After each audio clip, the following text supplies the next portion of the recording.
nunca pensou em transformar o mundo? Você já pensou nisso? E transformar o mundo em que você está envolvido? Está no ar o programa Líder Cidadão, iniciativas simples que podem modificar o seu mundo.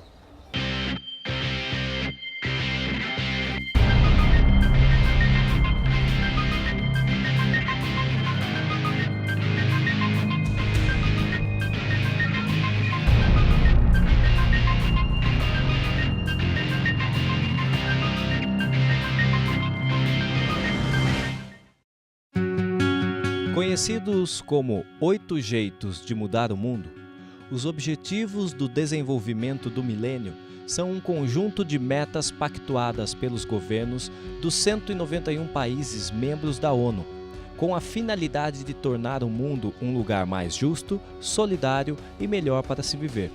São eles: acabar com a fome e a miséria, educação básica de qualidade para todos, igualdade entre sexos e valorização da mulher, reduzir a mortalidade infantil, melhorar a saúde das gestantes, combater a AIDS, a malária e outras doenças, qualidade de vida e respeito ao meio ambiente. Todo mundo trabalhando pelo desenvolvimento. Você sabe o valor de uma boa convivência? O que você faz para tornar o ambiente onde você vive um lugar mais agradável? Conviver numa grande cidade exige um grande jogo de cintura e procedimentos sociais. Isso deve começar onde você está inserido, ou seja, na sua casa, no seu condomínio.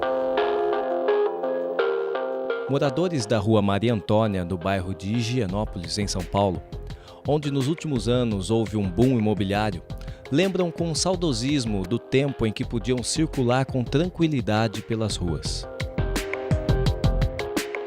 Eu moro na Rua Maria Antônia desde 1981. Nesse tempo não tinha tanto movimento na rua, era mais calma.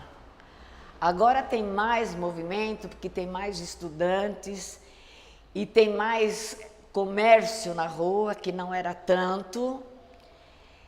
E isso traz um pouco de insegurança para nós, moradores da rua. A Rua Maria Antônia, em seus 390 metros de extensão, registra um fluxo diário de 42 mil pessoas, entre pedestres e motoristas. Uma das razões desta grande movimentação são os estudantes que circulam pela região por causa das universidades presentes no bairro.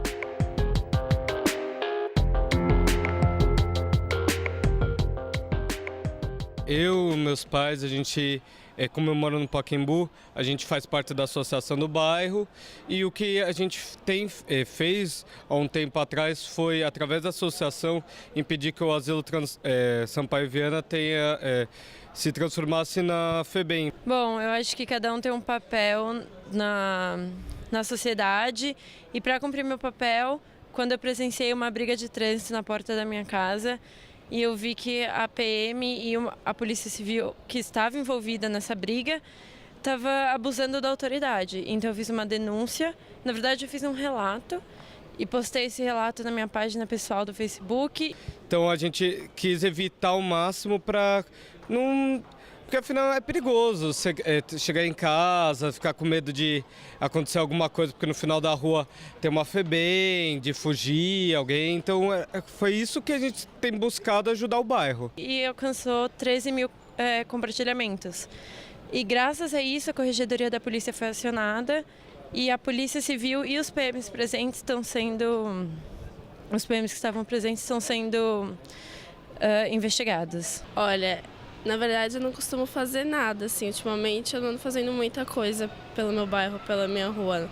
Por falta de tempo, enfim, oportunidade. Eu faço reciclagem, não diretamente, mas eu separo o lixo e depois que eu separo, eu lavo todo ele, porque me disseram que se você lavar, eles gastam metade da energia para reciclar do que eles gastariam se o lixo ainda tivesse sujo. Em casa a gente costuma praticar reciclagem, né? Todas as terças-feiras e sábados passa o caminhão para retirar a reciclagem e tudo. Por enquanto, fazendo nada ainda. Mas eu vi uma iniciativa lá no Rio de Janeiro, que eu viajei esse final de semana, que era tipo uma entrega, eles pegavam os óleos de cozinha e trocavam, tipo, produtos de limpeza, né? Eles forneciam produto de limpeza e pegavam óleo de cozinha. Então eu lavo a louça 2 vezes, porque eu tenho que lavar a louça e o lixo reciclável. Com relação a economizar água também, isso daí na minha casa o pessoal costuma ser bastante racional com relação ao uso de água. Eu achei uma iniciativa bacana, eu gostaria que acontecesse isso na minha cidade, né? Ou no meu, sei lá, no bairro, no meu município aí.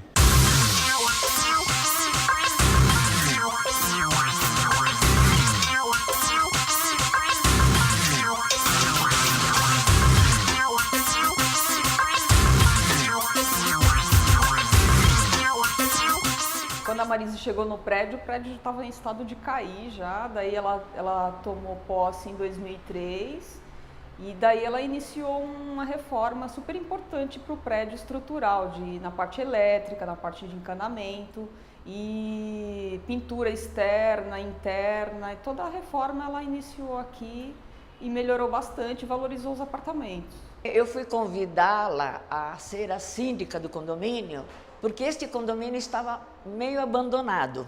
E Dona Marise aceitou, não foi de imediato, eu tive que insistir um pouco. Finalmente ela consentiu e aí começamos a fazer um trabalho junto em 4, porque nós somos uma síndica e 3 conselheiras. E tentando primeiramente colocar ordem dentro do condomínio, porque o problema da rua também vinha para dentro do condomínio. E dessa maneira nós conseguimos amenizar um pouco. É uma pessoa muito legal, ela atende 24 horas, ela está sempre antenada com todo mundo, ela já socorreu várias pessoas para levar para o hospital, então é uma pessoa que a gente pode contar realmente aqui no prédio. O prédio melhorou 90%, ainda está faltando um pouco. Ainda tem, vez ou outra, algum transtorno, mas não tanto. Você acha que essa pessoa é um líder? Quem não quer conviver num lugar onde haja harmonia, respeito entre as pessoas? Isso será que é possível numa cidade como São Paulo? Confira no próximo bloco.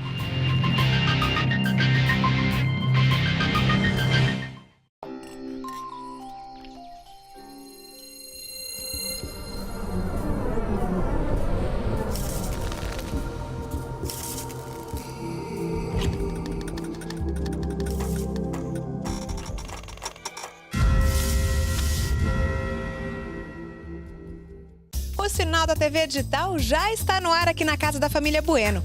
E eles não precisaram pagar assinatura para ver. Eles têm aquelas TVs que já vêm com conversor digital no próprio aparelho. Foi difícil pegar o sinal da TV Digital? Nada, só instalei uma antena UHF, conectei e pronto. E a qualidade de imagem e som? É alta definição. Parece cinema. É um cinemão. Sinal da TV Digital. É pra você. É de graça. É bom de ver.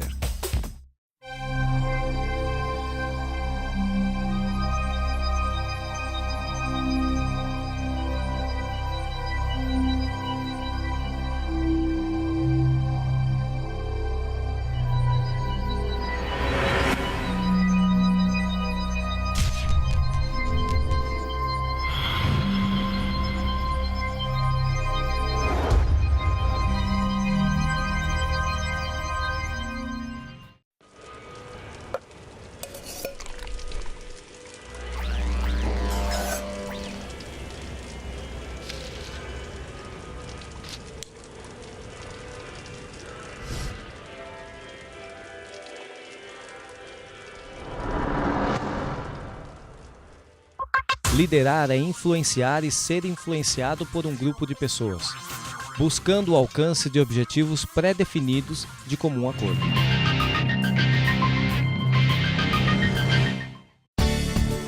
Marise é moçambicana e chegou ao Brasil em 2003. E desde que chegou à Rua Maria Antônia, assumiu a função de síndica do edifício São Lourenço. Quando eu cheguei, havia um processo de eleição no condomínio, né? E os moradores aqui acharam por bem que uma pessoa que fosse de fora, que estivesse chegando, assumisse esse cargo, né? Até pelas discordâncias que já existiam entre elas. Assumi o condomínio, contei com a ajuda de uma administradora e esse foi o trato entre nós, que de fato a administração fosse feita em parceria com 3 moradores residentes aqui e até hoje essa parceria vem se mantendo. Uma das descobertas de Marise foi o perfil dos moradores do prédio, que apresentou 2 públicos até então distintos, estudantes e idosos, mas com objetivos em comum. Através de um acordo com os pais dos novos estudantes, Marise, com seu instinto maternal, desenvolveu uma gestão baseada na interação das partes, com a participação dos moradores. Foram desenvolvidos o que ela denominou de procedimentos sociais, princípios para uma boa convivência entre os moradores. Entre algumas medidas estão o cadastro de todos os visitantes e a restrição de visitas das 10 da noite até as 6 da manhã. Quando eu assumi, o grande problema foi o barulho, né? Que começava na rua por conta do trote e por 2 vezes ele se estendeu para dentro do condomínio, né? Depois de alguma dificuldade, a gente conseguiu resolver essa questão. As coisas no condomínio melhoraram muito, o que é reconhecido pelos moradores. No entanto, o ambiente externo impactava o prédio. A rua é a extensão de nossa casa e os problemas não estavam restritos ao condomínio, estavam também da porta para fora. Só que passado um tempo, as pessoas, os moradores passaram a me questionar. E agora, Marise, como resolver a questão? Porque o barulho que está na rua me impede de estudar, de trabalhar e de descansar. O que fazer? O barulho, que era um problema da rua, eu entendi que não poderia resolvê-lo sozinha.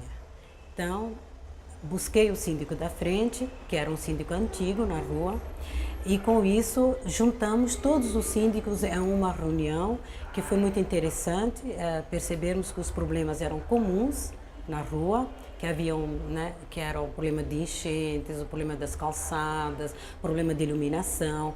Então, estabelecemos prioridades, né, fizemos comissões dos síndicos e moradores, né, a ponto até de formarmos uma associação. Procuramos os síndicos dos prédios da rua para melhorar um pouquinho e com isso diminuir também o barulho que eles promovem e também socorrer pessoas que às vezes exageram um pouco na bebida e dormem na rua. A gente procura chamar o SAMU para vir pegar, socorrer.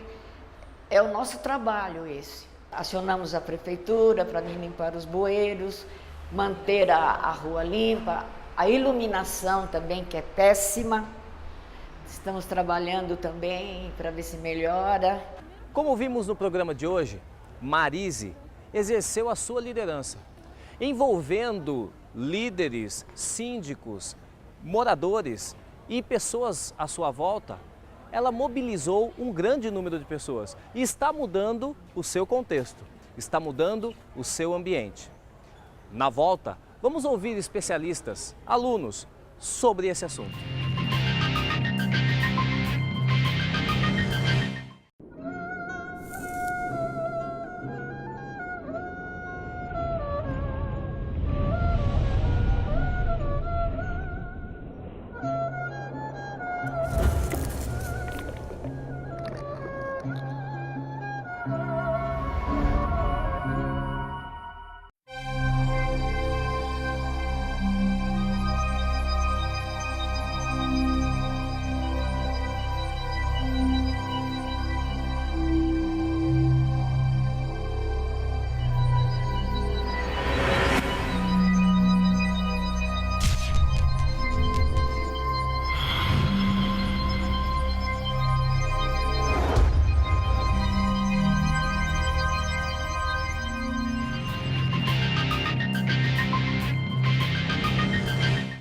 Hoje, nós conhecemos a história da Marise, Mas não é apenas ela que pode ser uma líder. Você também pode ser um líder cidadão. Mas como? Por onde começar? Agora vamos ouvir a opinião de especialistas e alunos sobre o tema que abordamos no programa de hoje. O conceito de líder é um conceito muito importante e muitas vezes ele é tratado de uma forma tão genérica que até perde o seu valor. Eu tenho um conceito de líder que tem me agradado muito e ajudado a esclarecer diversas situações. O líder é aquele que influencia um determinado grupo e é influenciado por ele. Ou seja, o líder, ele fala, expõe argumentos, convence, mas ele também procura escutar o grupo que ele está conduzindo. Disse até que o líder deve escutar na proporção que nós temos, da boca e os ouvidos. Ele deve escutar 2 vezes mais do que fala. Então, o conceito de líder está atrelado a um objetivo.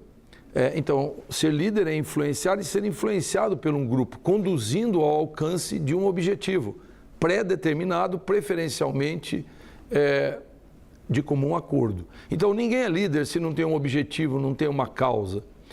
Vamos dar um exemplo prático, né? Você está na rua e a rua tem um alagamento, coisa bem comum, né, de acontecer problemas na rua.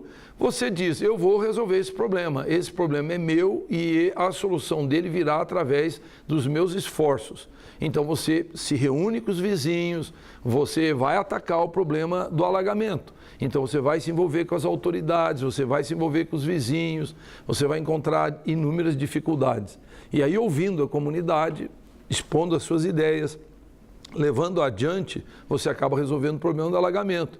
Problema de falta de árvores, falta de lixeira na rua, de insegurança. Então, o bom é isso, é um conceito operacional que você, se focar no objetivo, no fim, e colocar o seu coração, a sua vontade, a sua mente para alcançar os objetivos, você consegue ir operacionalizando e desenvolvendo a sua habilidade de liderar. O ser humano é um ser social.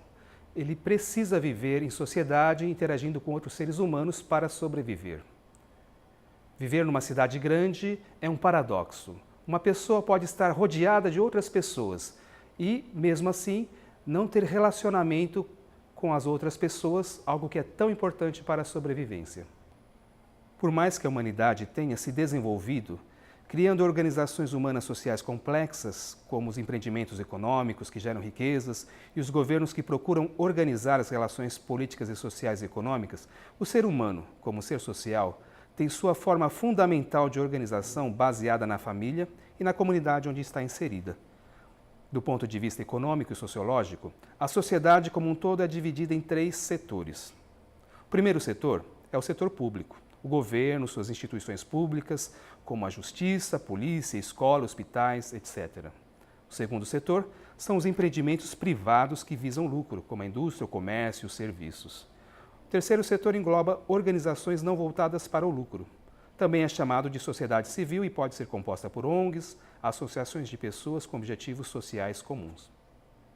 Exercer o diálogo, valorizar e incentivar a participação de todos para um fim comum, praticar a tolerância e a solidariedade são caminhos para se construir uma sociedade melhor, a partir de sua base, que é a sociedade civil.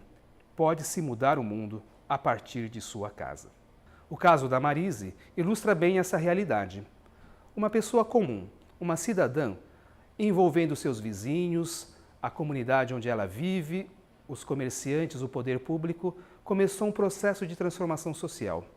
Transformação social começa em casa e pode atingir o mundo, a partir dos relacionamentos sociais, éticos e morais. Eu acho que eu deveria contribuir mais com as pessoas, com o meu condomínio, na rua, participar mais das reuniões e tal, estar mais presente como cidadã. Sempre entrar em contato com a associação de bairro, que isso por lei é obrigado a ter, cada região ter. Eu acho que todo mundo devia se engajar com os grupos que tem em cada bairro. Por exemplo, eu moro aqui em Higienópolis e tem a Associação de Moradores.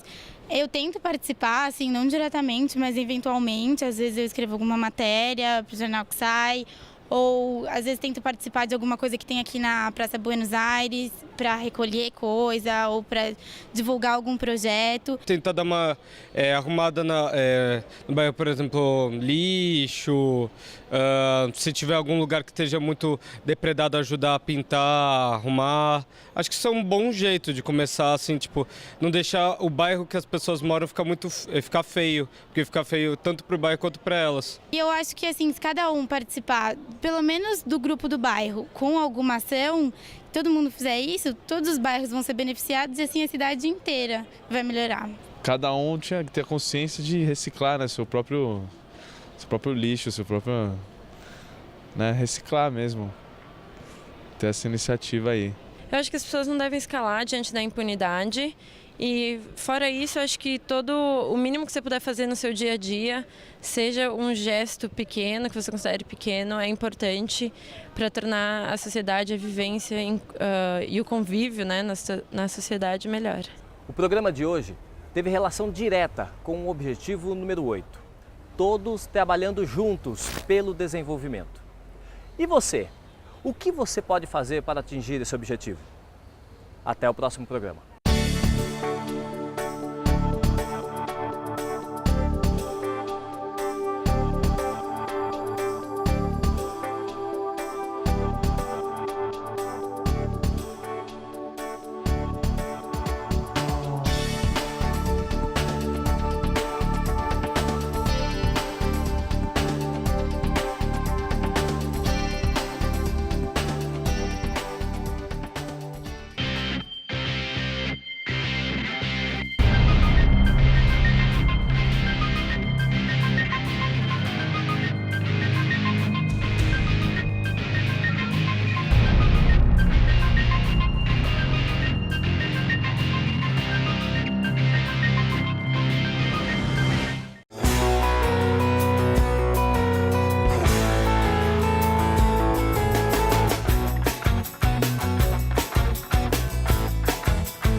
considerar que vivemos num mundo pouco competitivo. A competitividade está presente em pequenas situações do dia a dia, como em discussões, por exemplo, mesmo que essas sejam banais. Quem estuda também sente bastante essa pressão pela competitividade. Quer ver só? Quando eu ganho em jogos, eu quero jogar mais e mais e mais para mostrar que eu sou melhor. Quando eu ganho, eu me sinto bem, né? Me sinto recompensada. Mas quando eu perco é normal também. Uma hora você perde, outra hora você ganha. É normal você perder de vez em quando. Eu me considero bastante competitivo na minha área de atuação. Eu sou um profissional que vem de mercado antes da vida acadêmica. Eu fico nervosa se eu perco, mas eu acabo... em certas coisas eu acabo me acostumando, porque a gente não ganha sempre, né?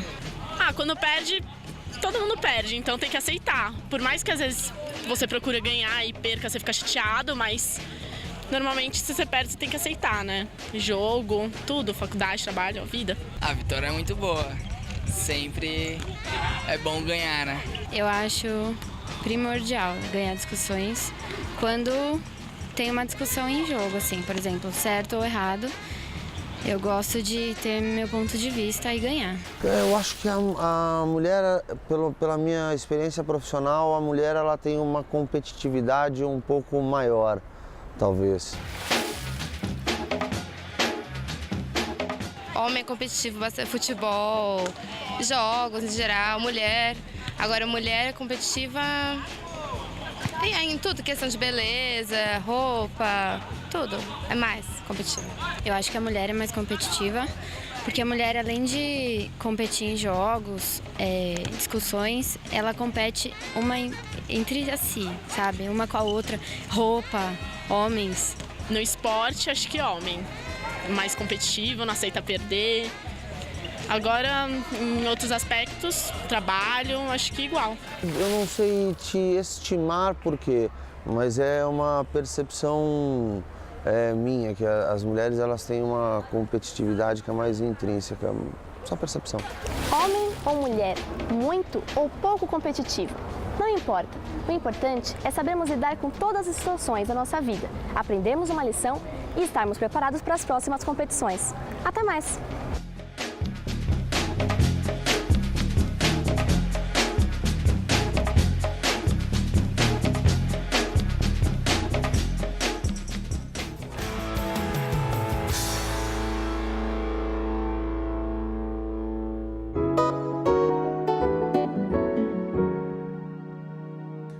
Que me marcou muito foi Gota d'Água, do Paulo Pontes e do Chico Buarque, né?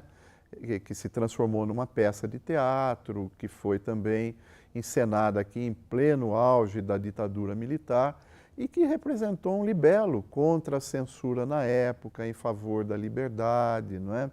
Além do que tem um ensaio que precede o livro, né? Que é um ensaio sobre como é que estava a cultura brasileira naqueles dias em que os militares não deixavam a gente pensar, cantar, se expor, contestar o regime, não é? Mas mesmo assim houve esta geração do Chico, do Paulo Pontes, do Milor Fernandes, da turma do Pasquim, do Jaguar, do Ziraldo, do Enfio, não é? Que de uma certa forma conseguiram arrebentar toda a pompa, toda aquela blindagem que os militares da época tentaram construir para construir um país desigual na época, né? Então eu acho que nós devemos todos muito, né, a Paulo Pontes especialmente, que é o autor, ao Flávio Rangel, que depois dirigiu a peça, a Bibi Ferreira, que foi uma das protagonistas da peça, um espetáculo que realmente marcou e era um espetáculo em favor da liberdade. São fatores que me levam ainda hoje a ter a postura, a dignidade que eu mantenho nas ações que eu tenho como profissional, como cidadão desse país.